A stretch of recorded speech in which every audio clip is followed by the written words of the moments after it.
Hello. And we're back. New show alert. I say new show alert. Today we're going to be taking a look, doing a little review recap of Selling Tampa on Netflix. Now, Selling Tampa is the spinoff to Selling Sunset. Selling Sunset is exactly what it sounds like. It's a real estate show showing the drama behind a real estate brokerage for high-priced homes in LA. And now they're doing a Selling Tampa, and the cast is all black women. So I'm 1,000% here for this particular show and whatever dramas they're going to have going on. This is a Netflix show, so the whole season is up here, and there is 8 episodes. So what I'm going to try to do is I'm going to try to give you 2 episodes a week, Saturday and until we're done, which will be about mid-January. So every Saturday, every Thursday, you should see a Selling Tampa review from me. If you would like to go on Netflix, binge watch the whole thing, and then come back and watch my reviews and see if we agree about everything that happens. I'm excited to dive into Selling Tampa because I am absolutely a fan of Selling Sunset, and I be cussing them broads out on every episode. So, with that being said, let's jump into the drama, shall we? Lord Jesus, we done dived head first. I don't know nobody's name. I know Sherelle and Joanna. Those are the first 2 ladies they showed up, and I only know that because the captions was on and they said who they were. I don't know the name of the company. I just know they have this 8.5 million 9-bedroom house sitting on 4.5 acres on the back of some body of water. This huge pool. They're doing an event where they have invited at least 27 brokers. They're trying to sell this house. It's a $270,000 commission if they get the house sold. They have different brokers, different ladies, I guess, who've invited people that they know have buyers who are looking for this type of investment. So we gonna see what happens. Also, Joanna and Sherelle was like, well, let the ladies know that this is a event to sell the property and not find a husband. This is not a dating event. Ooh. Not. And then some beautiful little chocolate girl giving very much Tony Childs vibes. It was like, well, if I can sell the house and find a husband at the same time, I don't see the problem with that. Baby, neither do I. But, this is your job. Let's be professional. They have one little girl who's a little thicker than the others, and I feel like they're gonna give her the Countess Vaughn treatment, even though I feel like she the Don Dada. I'm just gonna put that out there right now before we even get into it. She the one that did the math, and she was like, okay, it's a $270,000 commission. I need that. She's speaking my language. Also, for our little Tony Childs doppelganger, the Lord said to watch as well as pray, so you can do 2 things at once. Hallelujah. All right, let's get back into it, y'all. Okay, so the owner, it's Allure Realty. It is an all black, female owned brokerage. So I'm going to say women of color, because I'm not sure if everyone is black. Everybody they're black passing. But, I don't want to, and just in case somebody is not black, they're all women of color. I have so much pride. I don't even know none of these ladies yet, and they high-end brokerage in Tampa, Florida, doing the damn thing. Listen, I have a auntie proud, and y'all ain't even done nothing yet. Oh, I can't wait for this. I want this to be immaculate. Oh my God, I can't wait. Okay, let's get into it. Pause. Is the Tony Childs doppelganger named Colony? Her name is Colony? I was so proud. Colony, I would like to speak to your parents, beloved. I would like to speak to your parents, because why is your name Colony? Maybe it's pronounced differently. I'm gonna wait and hear how your name is pronounced. So while Colony is showing Cho, the buyer of this house, the she's she just has a fat cheek. She's not thick whatsoever. She's a tiny baby. Sophie, I don't remember. She comes in. She's originally from Haiti, so she grew up speaking French and Creole and English. So she starts speaking French to Cho, who's from Cameroon. And Colony is like, "What am I, chopped liver? What's happening here?" But when he leaves, she was like, "Girl, I can hook you up now, cause he's somebody's son." Oh. Yeah, she tried to get him to buy this couple $1 million house. He got the money. Girl, hook me up. Cho fan. Old chocolate French speaking self. Yes, ma'am. Hook your sister up. I can understand why they said this is not a dating event. So the owner, Sherelle, and HR, Joanna, and one of the other agents, Tennille, are meeting up for some drinks. And everybody's like, "Oh, you look good. You're glowing." She said, Sherelle is like, "My love life is amazing, even though it's long distance right now."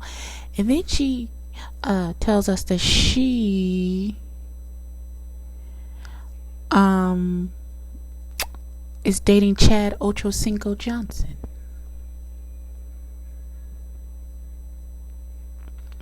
And she's a mother of 3, 15, 13, and I think 8, maybe 5 is the baby. I can't remember. But they've been on and off for 2 years, but together for 9 months. So, yes, that's the thing. I'm going to mind the business that pays me. I'm not even going to put any preconceived notions on this relationship, or now that I really look at her, how she favors somebody. Now, Tennille is saying that she feels like this long distance situation with Sherelle and Chad is interfering, because she feels like the long distance relationship is between her and the brokerage, and they only see her every 3 days. But that's neither here. She's the owner. She can do whatever she wants, and y'all are all responsible adults. And she says the reason she calls Joanna HR is because she be in everybody's business. I said, oh no. And then they had a little more discussion about Tennille's long distance relationship. She's been with her dude for 5 years. And they're like, "Well, if he proposed, would he say yes?" And she was like, "It depends. If it's the ring is from Walmart on the rollback, no, not so much." And Joanna talks about her husband that she has, and she's somebody's grandma. Come on, fine grandmas unite. So yeah, we just get a little backstory into the ladies' lives, and then they are talking about, and we just get a little insight into the ladies' lives. They did have a conversation about appropriate dress wear for this event, and she like, you can be sexy and a realtor without looking like you're going to the club. So they gonna have to put some parameters in place. There'll be a dress code for this event, because they said Colony and Ann be advertising, and that's not what they're trying to do. Okay, moving on. So we meet another realtor, but they're not good at giving out people's names. I don't understand. This beautiful, light-skinned, natural-haired, curly-haired, beautiful, smart woman who has an engineering degree and a law degree and is about to sell the house to this lady who, she was like, "Well, I just wanted you to get to see, to look at the house first, because, you know, my phone's been ringing off the hook." And she was like, "Well, let me call my husband." And the husband was like, if we have the same taste. If you like the house, move forward." And Lord, that's what I'm talking about. I need a husband who will send me shopping for our house and trust me to be like, "Baby, this is the one." And he'd be like, "Okay, go for it." That's what I'm talking about. That's what I need in my life. Anyway, moving on. We're back to Colony and Ann shopping for an outfit for this event. Talk about they need something sexy. Oh God. So we are back at Sherelle's house, and unfortunately there has been a fire at Sherelle's mama's house, and that's her childhood home where her and her brothers and sisters grew up. Everything is destroyed. Everything is gone, burned down to the ground, unfortunately. And she's distraught. She's distraught because her mama's distraught.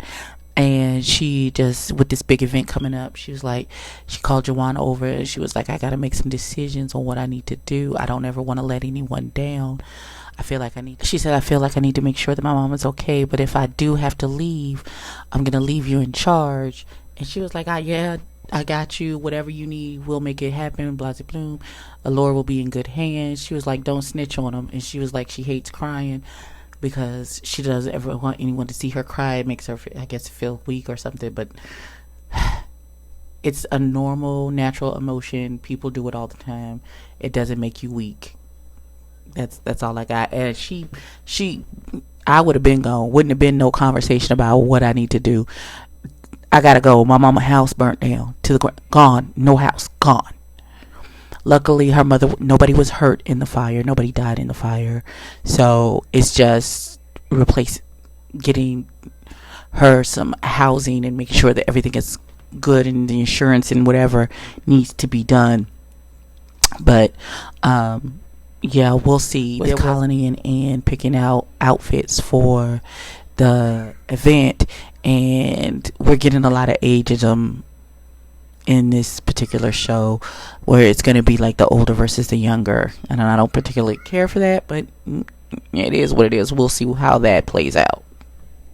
Oh, thank God, we finally got this woman's name.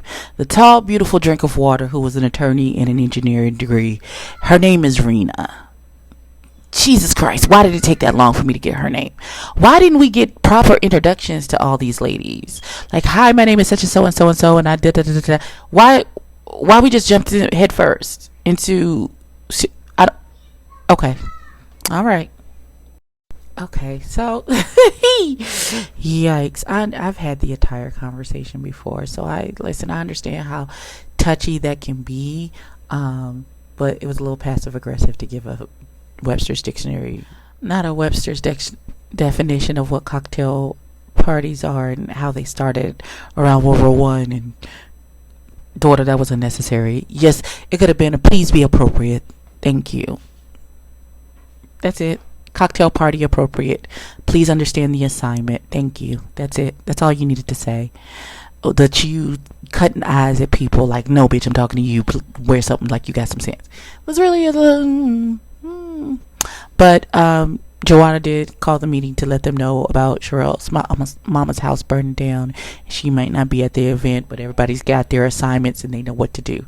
So I'm ready to see this cocktail party and see what everybody's wearing, because, baby, child, not they at this event trying to sell this house, and there's a whole conversation about they picking a photo that Rena is not in, and then the circumstances behind her not being in the photo because Ann was an hour and a half late to the photo shoot. And that's why she wasn't in the photo shoot, because she had to go to her daughter's first play opening at 7:00, and the HR scheduled it, and then the thing was hour and a half late and there was no end time. Child, who cares? Nobody cares. Y'all were shady. You should have picked a photo that had Rena in it. Point blank. Or if so, not have a conversation. Hey, we picked this photo. We're sorry. Well, maybe they'll do another set of photos so that Rena can be included into the photo shoot appropriately. So, because she was really in her feelings. She was like, contrary to the picture I actually work for, daughter in her feelings. If y'all don't hurry up and sell this house, Dr. George said he gonna pull out his checkbook. Let's get it. Okay, so the ladies get together and they're having little conversations amongst themselves, and do they think that is Sherelle gonna be able to hold it together with everything that she's got going on? And she says, I'm still the top earner. Let's let the real thing be said. I got this. I've always got this. You don't worry about me, worry about yourself. Worry about yourself.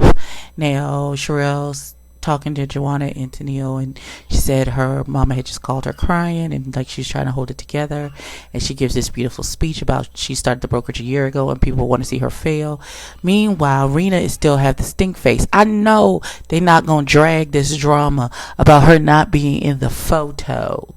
I know they're not gonna drag it for the season, and that's gonna be their drama.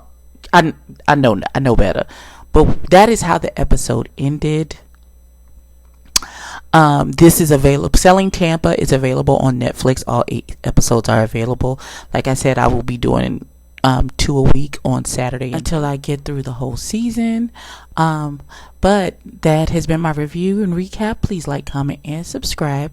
Tell a friend to tell a kin, and I will catch you in the next one. Peace.